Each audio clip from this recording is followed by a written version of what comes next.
For my final project, I decided that I wanted to talk about measles. Why?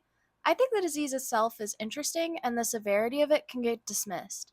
It's so much more than just a rash. In my opinion, diseases that have vaccines as their only prevention method are important to talk about in general, but now more than ever, as recent events could cause vaccines to become a political discussion again. Anyway, measles. Measles, or rubeola, is an infection caused by a viral pathogen. It is a single-stranded RNA virus. It was referred to as a childhood illness because before vaccines, that is when people usually got it. The explanation of how it infects us at a biological level honestly went over my head, so I'm going to reference what, apologies if this pronunciation's incorrect, Hussein Y. Naeem. wrote about it in his paper on the virus that I found in the National Library of Medicine. He wrote, "The virus infects the host by binding specifically to its receptors, SLAM, that is expressed on immune cells, the CD46, that is expressed on epithelial cells, and a third putative receptor that is shown to allow MV infection with the absence of the above receptors.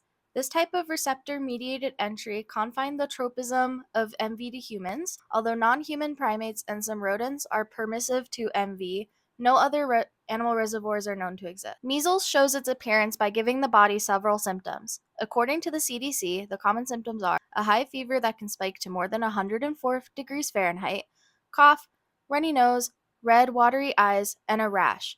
Most people associate measles with this rash. The CDC did not mention them, but another symptom that people get are Koplik spots on the inside lining of the cheek.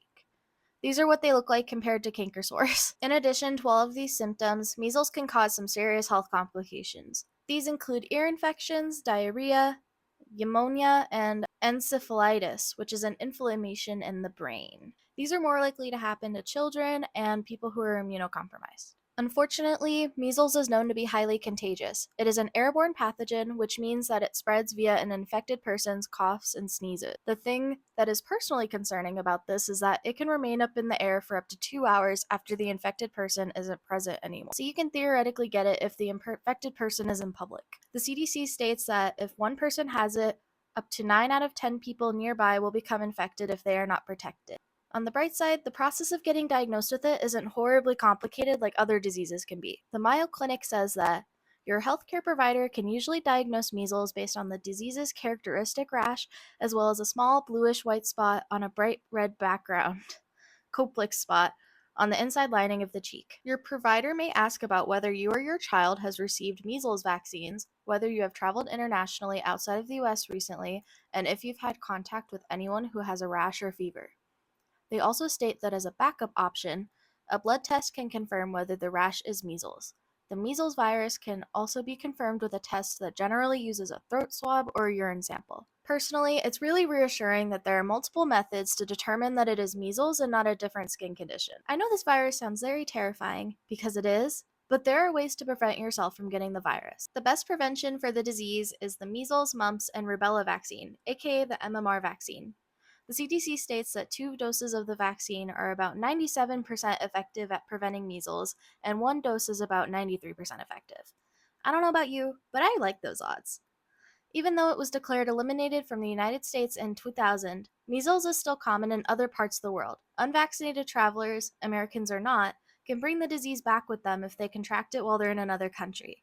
That's why the vaccine is still highly recommended. I know what you're thinking. What do you do if you end up being an unlucky person who gets the virus? Unfortunately, there is no specific treatment for measles itself. The treatment methods used for patients involve relieving their painful symptoms and to treat or preferably prevent the severe complications from happening. Examples of both are bringing down the patient's fever with an over-the-counter medication and treating any infections with antibiotics. Things like getting plenty of rest and staying hydrated are also highly encouraged. Something I found interesting is that the Mayo Clinic claims that vitamin A is helpful for children. They say that giving a child vitamin A may lessen the severity of measles infection. It's generally given as a large dose of 200,000 international units for children older than a year. Smaller doses may be given to younger children. Personally, I have no idea if that would work, but it probably wouldn't hurt to try considering that measles is really deadly for children. Speaking of interesting facts, there's a children's song that features measles. It's called The Sow Took the Measles by Burl Ives. The song describes the uses for a pig that contracted measles and passed. It was meant to illustrate the idea of being imaginative and creative and contemplate the value of things that people throw away. It does this using lyrics like, "It's pretty creative and has dark undertones. I have never heard of this song before, but it shows how prominent measles was in the 1950s, as this song was released in 1959. A parallel would be how COVID 19 became part of our pop culture now. Overall, measles is a serious illness that deserves to be remembered and discussed, not because it's cool, but because of how it affected children before there were vaccines. I think people forget how truly bad life was like before there were vaccinations, and we might take them for granted. That's why I usually like to talk about them. I'm pretty thankful that I didn't get measles as a kid. That would have been horrible.